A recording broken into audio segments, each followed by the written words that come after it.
Magandang araw, narito ang magiging lagay na ating panahon ngayong gabi hanggang bukas at sa susunod na 2 hanggang 3 araw sa mga ilang piling syudad dito sa ating bansa.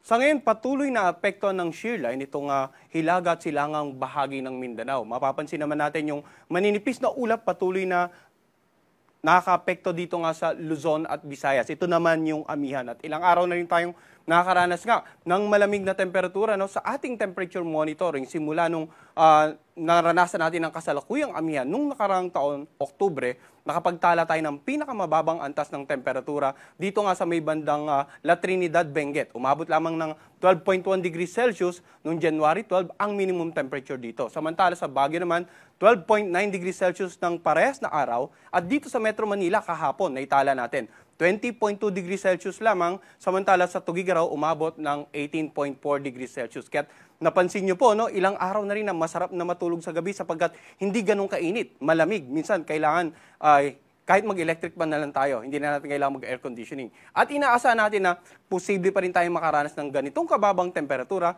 hanggat umiiral ang kasalukuyang amihan na posible namang umabot hanggang kalagitnaan ng Pebrero ng kasalukuyang taon. Magiging lagay naman ng ating panahon sa ilang bahagi ng ating bansa.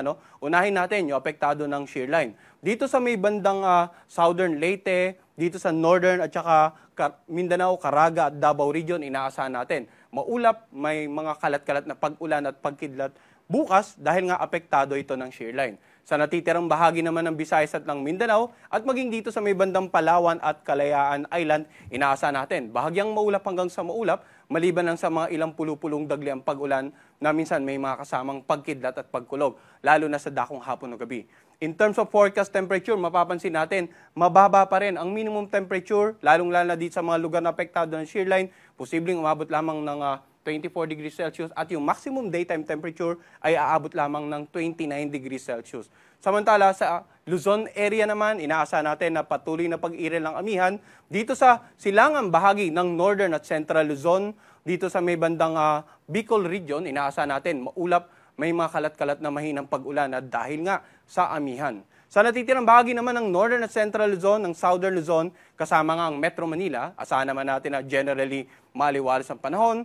Medyo may kainitan pero kung magkaroon ng pag-ulan ay dala lamang ng amihan, mga mahinang pulo-pulo lamang lalo na sa either madaling araw o dakong hapon o gabi. And so far, wala naman tayong inaasahang bagyo na makakapekto sa ating bansa. Ngayong araw, bukas, maging sa susunod na 2 hanggang 3 araw.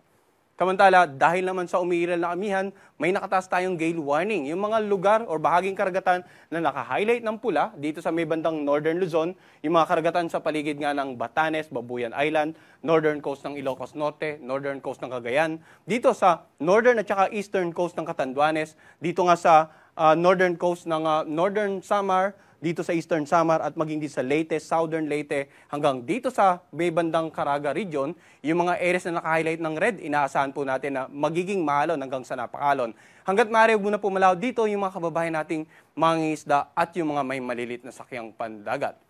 Sa ating 3-day weather outlook sa ilang piling syudad dito nga sa Luzon, Metro Manila, inaasahan natin na dahan-dahan ng aakyat yung daytime temperature dahil nga sa inaasahan natin na temporarily hihina ang amihan sa susunod na 2 hanggang 3 araw, posibleng umabot ng hanggang 32 degrees Celsius ang pinakamataas na antas ng temperatura sa darating na Huwebes at Biyernes dito nga sa Metro Manila. Samantala sa Baguio, pansinin din natin, yung minimum temperature mula 13 ay posibleng umabot ng hanggang 16 degrees Celsius lalong-lalo na sa darating na Biyernes. Samantala sa Visayas area naman, ilang piling mga syudad, Metro Cebu, Iloilo at Tacloban City, inaasahan natin na may mga mahinang pag-ulan sa darating na Miyerkules but generally maliwalas naman ang panahon.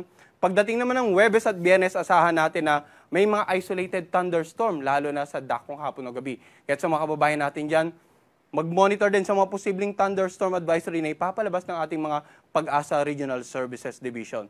Mindanao area naman tayo, ilang piling syudad, Metro Davao, Cagayan de Oro at Zamboanga City. Sa Davao, inaasahan natin na maulap pa rin, may mga pag-ulan sa darating na Miyerkules, then gradual improvement ng weather sa darating na Huwebes at Biyernes. Samantala, Cagayan at Zamboanga, patuloy ngayon generally mainit, medyo malinsangang panahon, pero may chance ng mga isolated rain showers or thunderstorms, lalo na sa dakong hapon na gabi.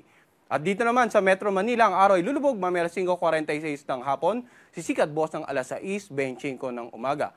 Karagdagang impormasyon hinggil sa magiging lagay ng panahon ng iba't ibang bahagi ng ating bansa, mangyari lamang bisitahin naming website bagong.pagasa.dost.gov.ph. Yan muna latest mula dito sa Pag-asa Weather Forecasting Center.